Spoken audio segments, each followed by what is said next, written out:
This video is going to be my analysis of the poem Home Burial by Robert Frost. This shows a conversation between a husband and wife shortly after their child has died.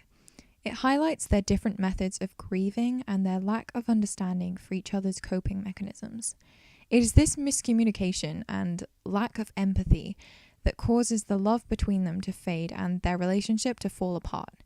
So the poem is really an examination of grief, emotion, gender, and communication, and how all these things interlock. Frost himself experienced the death of 3 of his children when they were quite young, so he knew the devastation of this firsthand. This is thus quite a deep poem, and it's very psychological. So this analysis is hopefully going to reflect that. I'm going to be less focused on literary devices and poetic structure, although we are going to be looking at that a little bit, and more focusing on the philosophical and sociological debates which are brought up, because in my eyes that is the main feature of this poem. So jumping straight into our line-by-line analysis, we're first going to look at the title, Home Burial. So the idea of home versus house is quite an important theme in this poem. So home obviously not only refers to the house itself, but to the love and familiarity surrounding it. And by associating this with a burial, it's actually quite a clever title, because it not only means the burial of the child, but it's also talking about the collapse of the home, the collapse of the love, and of the marriage between the 2 main characters. He saw her from the bottom of the stairs before she saw him. She was starting down, looking back over her shoulder at some fear. She took a doubtful step and then undid it, to raise herself and look again. He spoke, advancing toward her. "What is it you see from up there always? For I want to know." She turned and sank upon her skirts at that, and her face changed from terrified to dull. He said to gain time, "What is it you see?" Mounting until she cowered under him. "I will find out now. You must tell me, dear."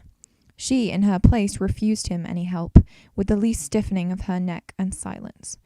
She let him look, sure that he wouldn't see, blind creature, and a while he didn't see, but at last he murmured, "Oh," and again, "Oh."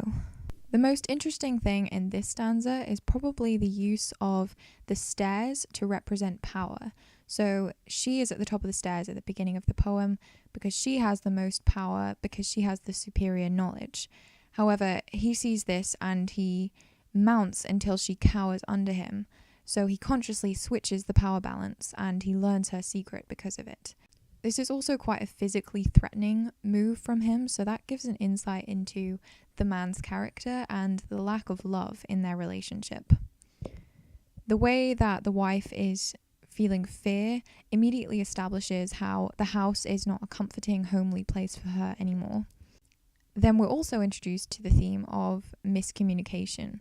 So he says to his wife, "What is it you see always?" And this immediately establishes that they have communication issues because she hasn't confided in him. He also says something to gain time, which gives the impression of the conversation being quite awkward, when really between a husband and wife about such a deep experience, this should be an open and valuable discussion to both parties. "What is it? What?" she said. "Just that I see." "You don't," she challenged. "Tell me what it is." "The wonder is I didn't see it at once. I never noticed it from here before. I must be wanted to it. That's the reason. The little graveyard where my people are. So small the window frames the whole of it, not so much larger than a bedroom, is it? There are 3 stones of slate and 1 of marble, broad-shouldered little slabs there in the sunlight on the side hill. We haven't to mind those, but I understand. It is not the stones, but the child's mound." Don't, she cried. The husband says he is wanted to the graveyard, and that means he is used to it. Some more interesting diction he uses is when he compares it to a bedroom. He says the gravestones are little, and he refers to the buried people as my people. He also personifies the gravestones by saying they are broad-shouldered. So all of this comes together to give an image of him being comfortable associating death with real people, where we'll see later that his wife likes to talk in the abstract about death. The graves no longer surprising him, and him talking about them in this affectionate and calm way represent his acceptance of death.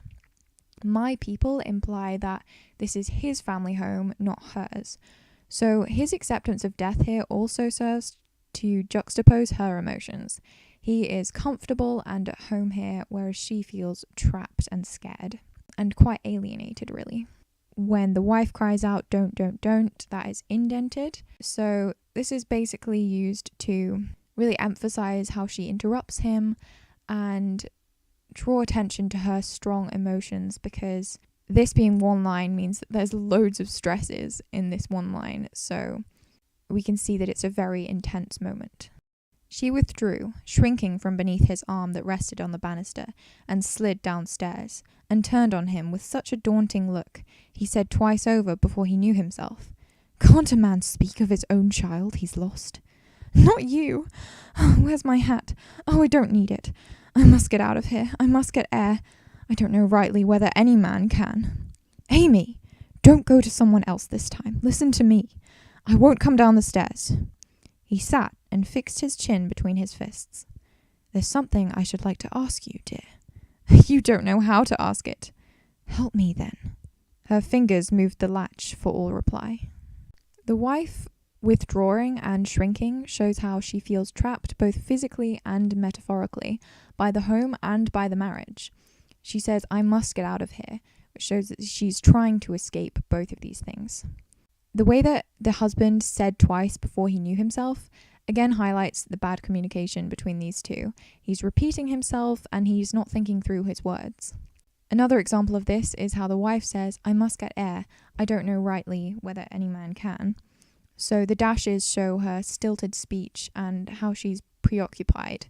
This definitely isn't the focused and empathetic conversation that partners should have on losing a child. We also see a little bit more into the backstory of what's been going on here when the husband says, "Don't go to someone else." So this shows that she has not been talking to him, and it doesn't seem to be a very close relationship at the moment. She might even be going to talk to a lover. The husband says, "I won't come down," which prolongs this metaphor of the stairs for the power. So I think he's saying this from a good place. Like, he's saying, "Don't worry, I'm not going to attack you. I won't come down." But he could be imposing his higher position on her, and therefore the power that he's holding over her, saying, "I don't have to come to your level. We're not going to have an equal conversation. You're just going to do what I say." So whether or not he intended this is probably how the wife saw it, because she's feeling very scared at the moment, very threatened, and very upset.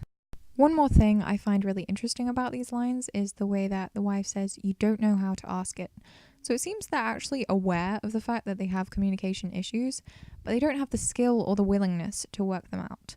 She is especially guilty of this, I think, because instead of talking, her fingers moved the latch for all reply. Whereas, as we'll see in the next stanza, he seems to be a little bit more willing to try and work it out.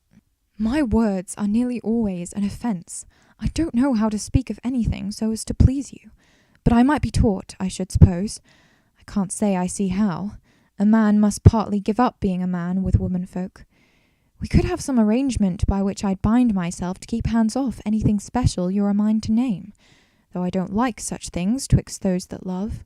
Two that don't love can't live together without them, but two that do can't live together with them." She moved the latch a little. Don't go. Don't carry it to someone else this time. Tell me about it if it's something human. Let me into your grief. I'm not so much unlike other folks as your standing there apart would make me out. Give me my chance. I do think, though, you overdo it a little. What was it brought you up to think it the thing to take your mother-loss of a first child so inconsolably, in the face of love? You'd think his memory might be satisfied. There you go, sneering now. I'm not. You make me angry. I'll come down to you. God, what a woman. And it's come to this, a man can't speak of his own child that's dead. These couple of stanzas are very complex to try and break down, because I think the husband shows so many different emotions and so many different attitudes in this stanza, but we'll give it a shot. So initially he seems to want to work through their problems in their relationship and learn to be a better husband. He says, I might be taught to speak to her better. However, he's clearly not the perfect husband. He's not innocent in this situation because he has used physical threats already instead of words to try and get through to his wife. And just after saying this, he says, I can't say I see how. So he doesn't seem to have much hope. And he even blames her for their problems. He says, I don't know how to speak of anything so as to please you. He says, give me my chance, and you overdo it a little.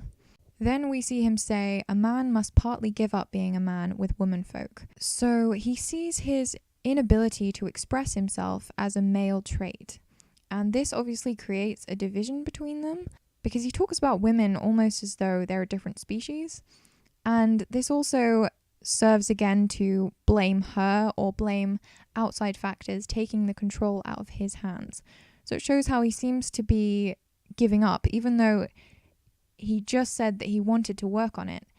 There's also a part of him that is just already given up on the relationship. He doesn't think it's his fault that he can't communicate with his wife. He just thinks it's the way things are. I'm a man. I just can't communicate with you. He puts forward an idea that they could have an arrangement where they agree not to talk about certain things, but he doesn't like this idea because he thinks this would mean they're not in love. Now, this is a nice sentiment. He wants love to mean openness and being able to talk about anything, but I think it highlights the flaw in their perception of this situation. They think that being in love means having no problems, not that love equals overcoming those problems. So we can see how the difficult situation of losing the child caused the breakdown of their marriage, because their marriage was based on good times and good situations, so it's sort of they were relying on outside factors to keep their relationship stable, and as soon as things start to go bad, they just can't communicate with each other anymore and they can't work together to get through those situations. Again, the wife moves the latch a little, which makes him desperate, and here we can see that she's taken back the physical power. It's not just the stairs that represent the power now, it is the entire house. So his position on the stairs is no longer important and doesn't make him superior anymore because she can escape through the door.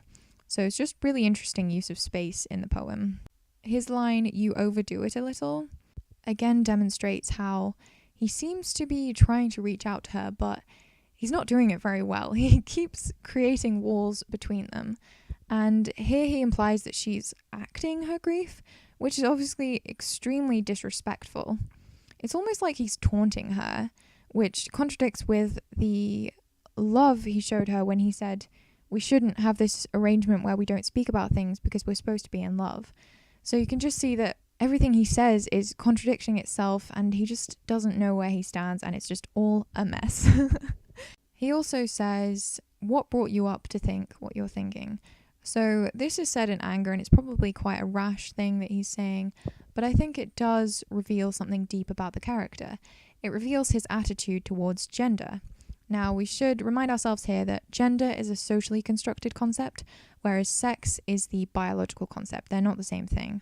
So he is showing that actually he doesn't think there is an unchangeable biological difference between males and females. He's not saying why were you created in this way to be like this? He's saying why were you brought up in this way? So he's demonstrating the fact that he knows that the way they were raised differently is what's making them different, not their chromosomes or whatever you think is what separates males and females. Obviously, we're going to explore this a lot more when we talk about gender on its own later, but I think this stanza definitely gets the ball rolling on that discussion. And finally, I want to give a word to the last line in this little section. So, a man can't speak of his own child that's dead. I think this goes along with what you said earlier, give me my chance, in that he's feeling like his wife is silencing him, and he's not okay with that. He thinks that love and relationship should be open, as he expressed above. But the last line also highlights how he's become angry now and he's become blunt and less respectful, because before he said, can't a man speak of his own child he's lost? and this is the first time that any of them have openly said what happened to the child. And I think in respect to her, or because he himself is dealing with grief that's too hard to face, he hasn't said before that the child is dead, but now that he's angry and he feels silenced, he just comes out with it.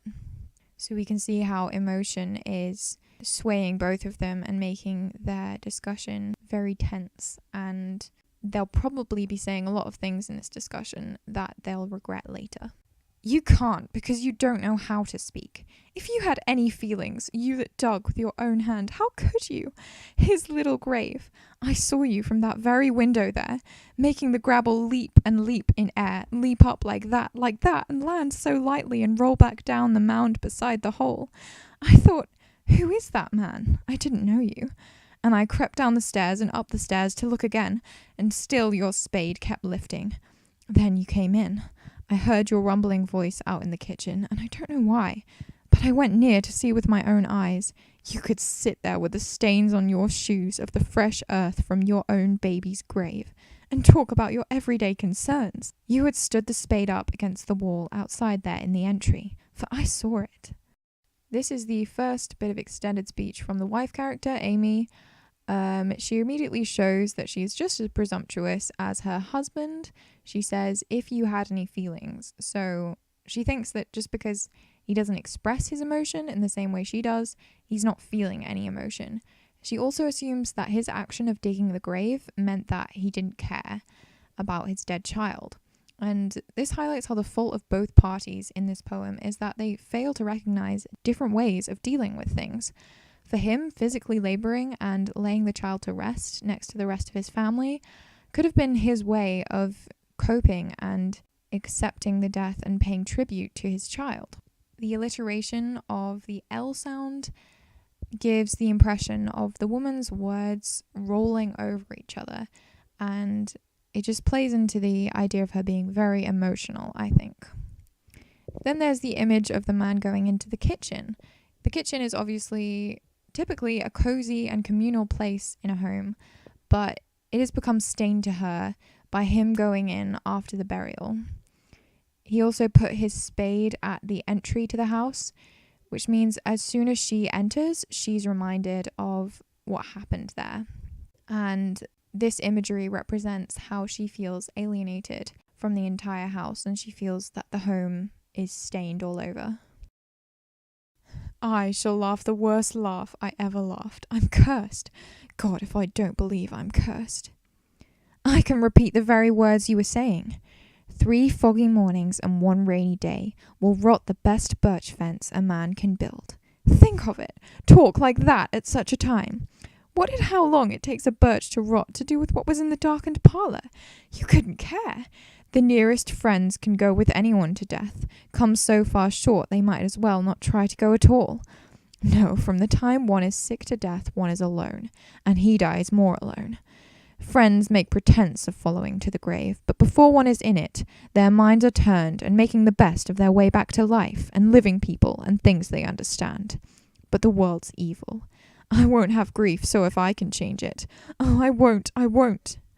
The wife fails to understand her husband's meaning when he came back from burying the child and talked about nature rotting a fence. So she takes him literally when it's pretty obvious to the reader that he's talking in metaphorical terms. He's referring to the injustice of nature and the futility of human effort, the fence possibly representing the child. When she refers to what was in the darkened parlour, we can assume that was the body. So again, this just plays into the idea of the house being stained to her. The parlour is what we would call a living room or a lounge. So again, a very cozy and homely room, which has obviously been completely ruined to her. The most interesting thing in this stanza for me, I guess, is the insight into how the wife views death. And this is really important for the theme of death and grieving in the poem. She says that he dies more alone, so she thinks death is lonely. Her grief is so consuming and it will not wane with time. She doesn't only feel alienated from her home, but from all other people, thinking that they just pretend to grieve and then get back to the real world. meaning that the world's evil. So we can definitely see that this experience has completely changed how she views life and the whole world. So this is undoubtedly a very psychological and deep poem.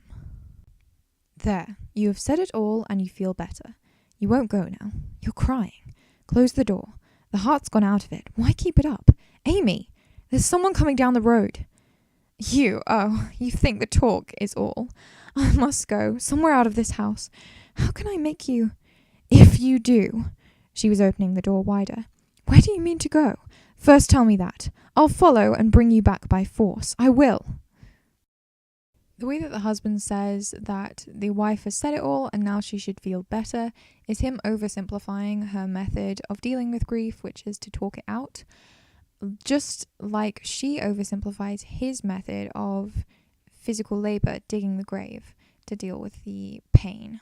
Another flaw in his communication here is that he doesn't try to defend the fact that she thinks he was more worried about offense than his dead child. And I think this shows that he just doesn't respect her enough anymore to want to explain his feelings to her. And this is supported by the lack of empathy he's showing by not responding to anything she's saying. He's just responding to it as if everything she's saying is nonsense. So we can see that by the end of the poem, just the love has seeped out of their relationship more and more until they're at this point where they just don't seem to respect each other at all. She says she wants to get out of this house. Now, this confirms the idea of her not liking it in this house because she doesn't refer to it as a home. She refers to it as a house. She also comes across as quite desperate when she says, how can I make you understand? Notice how she doesn't say, how can I convince you, or how can I explain this to you? So even she seems to have accepted by this point that talk is no longer enough to fix their relationship. The husband confirms this when he again resorts to physical threats, saying he'll bring her back by force, which, to be honest, is probably what stimulates her to go in the end. It's really not a good method for trying to get people to speak to you, but it is an effective ending because it ends on a cliffhanger. We don't know whether the wife will get away. She does hold the power at the end, but it is implied by this threat that that will not last long. So this whole situation represents the lack of solution for their emotional struggles. So the conflict remains unresolved and the distance between them emotionally persists. Alrighty, let's get into the form of the poem. This is a blank verse, which means unrhymed, iambic pentameter, dramatic narrative. Dramatic means that it's like a play. It's got dialogue in it, and dialogue is very important in this poem because it displays the intricacies and emotions which this exchange is laced with. If we were merely told about the encounter, we might not see how complex the miscommunication is. We might just think, why aren't they just working it out, you know? Whereas we can see that this dialogue is charged with tension and suppressed emotion, and it really well represents their strained relationship, and I think really helps the reader understand how complex this situation is. Enjambment is used to display pauses in their speech and just make it sound more realistic. Then there are a couple of lines which are spaced interestingly on the page to represent interruption and draw attention to intense moments and strong emotions, because this brings a lot of stresses, and obviously it's quite an unusual thing to see in a narrative. Another way the speech is brought to life is through dashes, which show how the characters are preoccupied and they have stilted speech, they don't really know what they're saying. Then a couple more literary devices are the double meaning in the title, the personification of the graves, which show the husband's acceptance of death and how he's comfortable enough with it to associate it with real people. Then there's the symbol of the house and physical space to represent the power in the relationship. So the position on the stairs and the proximity to the door both give the husband and wife in turn power in this conversation. Now we're going to get into themes. The first theme I want to talk about is communication, and the reason I'm putting this one first is because I think this is the lens through which we see everything else. Most of the poem is made up of dialogue of the two characters, so we really need to understand what is motivating what they're saying and how much of the communication is truthful, how much is biased by prejudices or emotions, before we get into the actual opinions expressed on certain issues. So to give a couple of examples of the communication in this poem, or more the miscommunication, we have the husband saying twice over before he knew himself, and this obviously highlights their bad communication because he's repeating himself and he isn't thinking through his words. He also asks his wife, "What is it you see always?" when she looks through the window, and this establishes again that they have communication issues because she isn't confiding in him. She always looks through the window at this thing, but she hasn't told him why, and later he talks about her going to someone else this time, so we can see that she seems to be going to someone else a lot. Then there is how the husband physically threatens his wife by saying he'll bring her back by force and by making her cower under him by going up the stairs. And he's doing this because he doesn't feel listened to, so he feels if he can make her afraid of him, she'll have to listen to him. And this shows that their relationship is pretty messed up. In healthy relationships, people feel no need to abuse each other. Now, a really interesting example in the poem of the communication is how the wife says, "You don't know how to ask it." And she also says, "You don't know how to speak." And the husband himself actually says, "I don't know how to speak so as to please you." So they are actually aware that they have communication issues, but they don't have the skill or the willingness to work them out. So we can see now that the communication is such a valuable insight into their relationship, because everything they say, we can examine it and think, why are they saying that, or why are they not saying something else? And that gives an insight into how they feel about each other. So even when he proposes that they can work through their problems, he says, "I might be taught to talk better," he is still hopeless. He says, "I can't see how," and he blames her.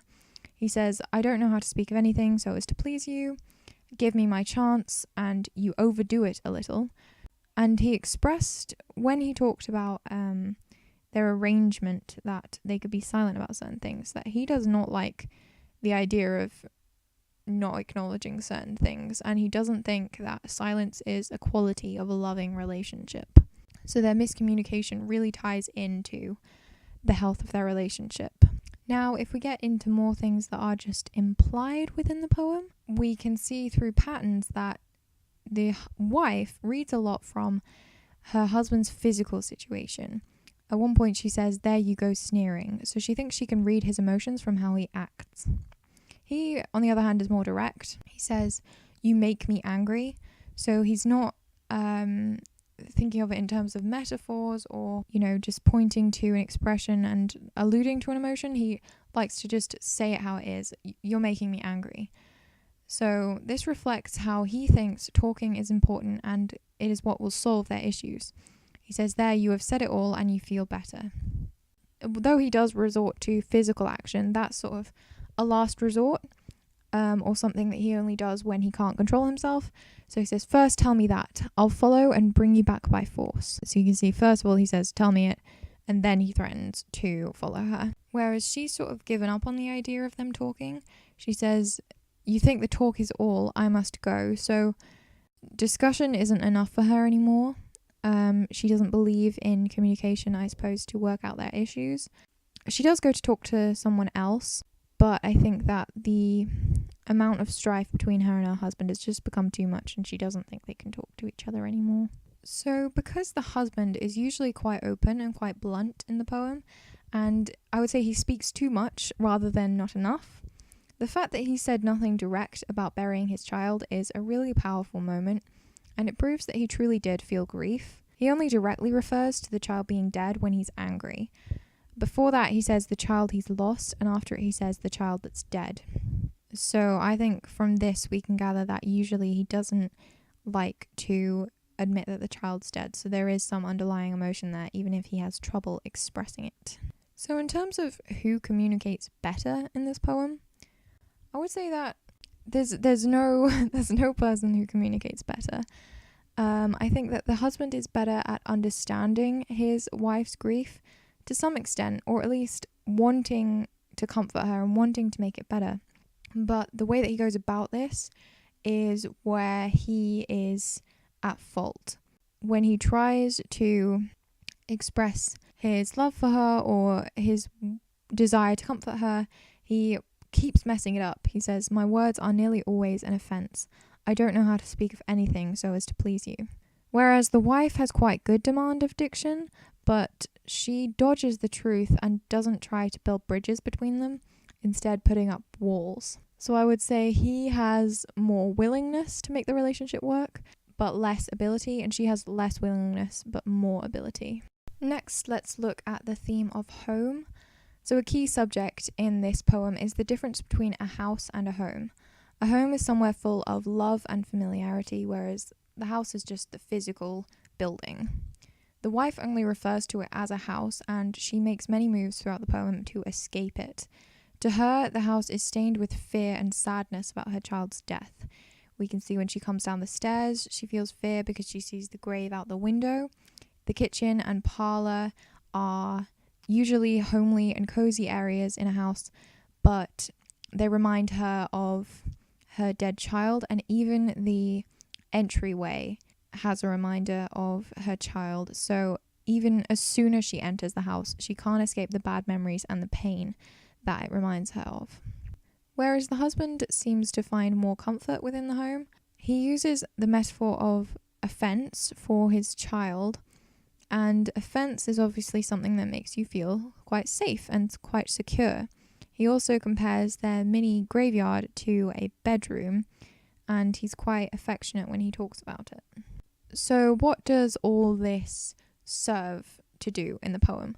I think that the home is a metaphor for the marriage and for the family and the love between these characters. So the title, Home Burial, as we discussed at the beginning of the video, not only refers to the child being buried at this house, but the burial of what the home represents, the collapse of the marriage and the collapse of love. Therefore, the poem is about two tragedies, one that occurred before the poem began, namely the child's death, and one that is foreshadowed in the poem yet to happen, the breakdown of the marriage. Grief and sadness. Examining the wife's grief first, it is mostly non-verbal and metaphorical in the way that she expresses it. Her grief does not wane with time, it's all-consuming, and it makes her feel alienated from her home, from other people, and from the entire living world, which she now sees as evil. The husband's grief is characterized by being quite literal about death and being quite casual about it. He has clearly accepted death with time. He threw himself into the physical act of the burial instead of verbally expressing his sadness. It's actually probably an attempt to convince himself that this is the natural way of things, by digging the grave himself. So the wife's grief could be seen as quite unhealthy, as it's made her see her home and the entire world as evil. But his grief is arguably quite unhealthy as well. He hasn't talked through his feelings, and he barely seems to feel sad about it. However, this poem is not about the right or wrong way to grieve. It's about accepting and being empathetic to all different ways of dealing with emotion. The conflict in the poem is not that the two methods of grieving are incompatible, but that both individuals fail to appreciate each other's grieving process. They may be different, but if they could understand each other and accept that neither way is right or wrong, they would probably be able to grieve together and stay together as a couple. The last theme I want to discuss is gender and emotion, and I think this is a really cool poem to study if you're looking for a discussion of gender, because a lot of the time as literature students we talk about gender as a theme of different texts, even though it's not something that was explicitly discussed in the text. It's just the fact that there are men characters and women characters, so we like to just compare them. And I'm not saying that's the wrong thing to do, but I think it's a lot more interesting when they actually do bring it up in the text. And this is done probably most iconically in the line, "A man must partly give up being a man with womenfolk." So there's a lot to discuss on this, so let's get going. I would say the gender labels that we're sort of dealing with in this poem, that maybe the perceptions of the characters about gender are based on, are that men have ordered thoughts and they're in control of their emotions. They express themselves physically and they're civilized. They know the proper way of doing things and therefore they should be in charge. Whereas women have very chaotic thoughts. They're weak and susceptible to their emotions and to situations that they're put in. They express themselves verbally and they're somewhat uncivilized. They're not connected to the wider world and to society. Their place is in the home. Obviously, these are very outdated stereotypes. This poem was written in 1914, but we can see that our characters do correlate with these themes in some interesting ways. So we could summarize the relationship between the two characters in that the husband is frustrated by his wife's extreme grief and she is frustrated by his lack of grief. Obviously, these are perceptions about each other. They're not necessarily the truth, especially in the case of the husband. I think we get the insight into the fact that he does feel grief, but she doesn't see that. So the tragedy of the poem could actually be how men are not permitted and therefore not trained to express their emotions in a healthy manner, especially sadness, fear, and grief. Men are generally taught to keep these emotions suppressed and express it in anger and in physical violence. But in the same way, women are not taught to deal with their emotions in a perfect way either. They're not taught to control their emotions and deal with them. Instead, we're sort of taught to just become overwhelmed, and the wife definitely is very consumed by her grief and she just doesn't know how to live with it. So not only is the tragedy that neither is taught how to grieve in a healthy way, but neither can understand how the other person grieves. And the husband touches upon this when he says, "What brought you up to think it the thing to take your mother loss of a first child so inconsolably?"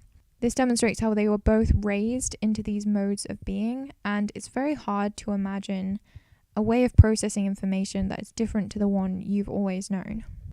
So going back to that line about being brought up to think this thing, this demonstrates how this is a poem about gender, not sex. And I said earlier that gender is a socially constructed concept based around the biological concept of male and female. So we can see that the characters do not grieve differently because they are a male and a female. Or if they do, that's not where the strife of this poem occurs. Instead, it is the social constructs of man and woman which causes males and females to be raised in different ways. These contrasting ways of behaviour can work together well enough in normal circumstances, but Frost is showing in this poem how when they come under heavy strain, like that of grief, the lack of harmony begins to show through. And this is why equality and not reinforcing stereotypes or forcing people to be a certain way because of their gender is a really important thing to think about as a society. So it could even be said that it is the characters' stereotypical ideas of each other that holds them back more than who they actually are and how they are behaving. So this was written in 1914 at a time at which obviously women were still highly oppressed. So we can see that their real problem is the way that they react to each other's behaviour, the fact that they can't understand each other and they can't appreciate that different people deal with things in different ways. So they need to talk more openly, they need to be less defensive and less stuck to these labels of man and woman. We can see that the husband actually uses his gender as an excuse to sort of excuse their miscommunication. He says, "A man must partly give up being a man with womenfolk." So yeah, this is a really good example of how it is more their perception of each other rather than how they're actually acting that causes problems. So I think this poem is really amazing because Frost is not only pointing out that the differences between men and women are not determined by biology but by society. He's also he really digs into this subject and puts forward some really interesting ideas. Okay, so I hope that made some kind of sense. This is such a complex poem. This is, I would say, probably the most complex and thought-provoking poem that I have analysed so far of Frost's. So it was really, really hard making this video, and I know it's going to be really, really long. So sorry about that, but hopefully it gave you some food for thought. Definitely let me know your thoughts, if you have any, in the comments. And yes, this was Home Burial by Robert Frost. I don't know why I keep saying that so cheerfully, sorry.